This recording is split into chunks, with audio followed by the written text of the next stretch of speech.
নমস্কাৰ, মই মৃন্ময় মেধি। আজি ৭৫তম স্বাধীনতা দিৱস। সকলোকে শুভেচ্ছা জনাইছোঁ।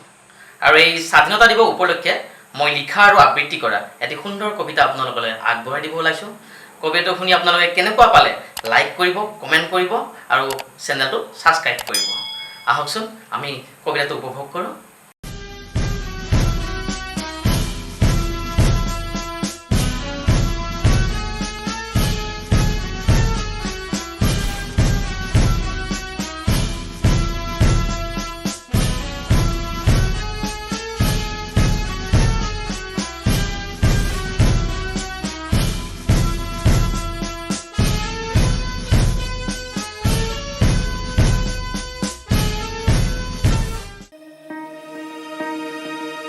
কবিতাৰ শিৰোনাম নেলাগে তোমাৰ অশ্ৰু অঞ্জলি। কথা আবৃত্তিকাৰ মৃন্ময় মেধি। আজিৰ স্বাধীনতা দিৱস। দেশ মাতৃৰ ৰক্ষা কৰিবলৈ ওলাই গৈছিলোঁ। বীৰ সেনাজন প্ৰাক্তন শ্বহীদ মোৰ পিতৃৰ সাহসেৰে জীৱন যুদ্ধত জয় হ'বলৈ বুকুখন ডাঠ কৰি আগুৱাই গৈছিলোঁ। এৰা একো নজনা একেবাৰে আজলি মোৰ মা। বিদায়ৰ পৰত হঠাৎ চকুজুৰি সেমেকি উঠিছিল যদিও মূৰত আলফুলীয়া হাত দুখনেৰে বোলাই আশীৰ্বাদ কৰিছিল। মিচিকীয়া হাঁহিটিৰে আশ্বাস দি বিদায় লৈছিলোঁ। মোৰ মৰম লগা পাগলীজনী দৌৰি থপৰিয়াই আহি মোক সাৱটি ধৰি শুকাই কান্দি উঠিছে। মই আশ্বাস দিছিলোঁ, এইবাৰ উভতি আহিলে সপোনৰ ঘৰখন গঢ়ি নাম দিম জোনাকী কাৰে। তুমি নেকান্দিবা। তোমাৰ দুচকুৰে বৈ অহা অশ্ৰুৰে বিদায় নেদিবা মোক। এৰাও আকৌ উভতি আহি এন্ধাৰ অমানিশাত সুখ দুখৰ কবিতাবোৰ শুনা।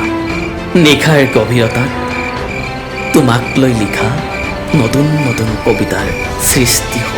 নাম দিম জোন নতুবা তৰা ইত্যাদি ইত্যাদি।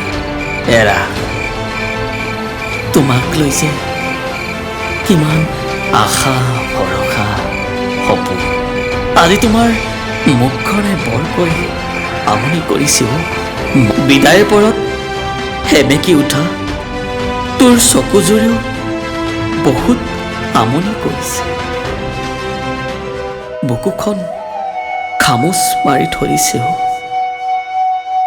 মা, বুকুখন বৰকৈ বিষাইছে। মই ভাগৰি পৰিছোঁ। শূন্য আকাশৰ বুকুত আজি ক্লান্ত হৈ পৰিছোঁ। জীৱন যুদ্ধত জয় হোৱাৰ আশ্বাস দিছিলোঁ তোমাক। এৰা মোৰ মৃত্যুৰ বতৰাই তোমালোকক বৰকৈ আমনি কৰিব ন? মা, তোমাৰ মনত আছেনে মই যে সৰুতে পঢ়িছিলোঁ তিনিমূৰণীয়া জাতীয় পতাকা নীল আকাশত নাচে নাচে নাচে নাচে। মা, ইহঁতক কোৱাচোন আজি দেখোন তিনিবৰণীয়া জাতীয় পতাকাখন মোৰ বুকুত উৰাই দিলে। এয়া চোৱা, আমাৰ পদূলিৰ মূৰত ৰাইজৰ সমদল ঘটিছে। গিৰিপ গিৰিপকৈ চেলুট দি সোমাই আহিছে মিলিটাৰী দল।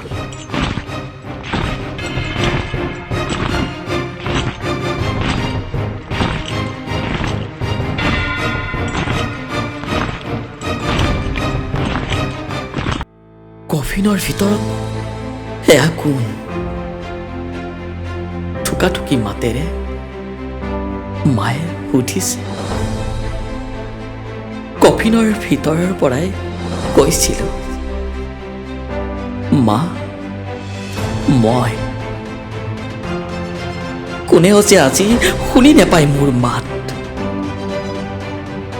নশ্বৰতে মাছ চোতালত নিথৰ হৈ পৰি ৰৈছে। নেকান্দিবাতো, আজি বহুত ভাগৰ লাগিছে।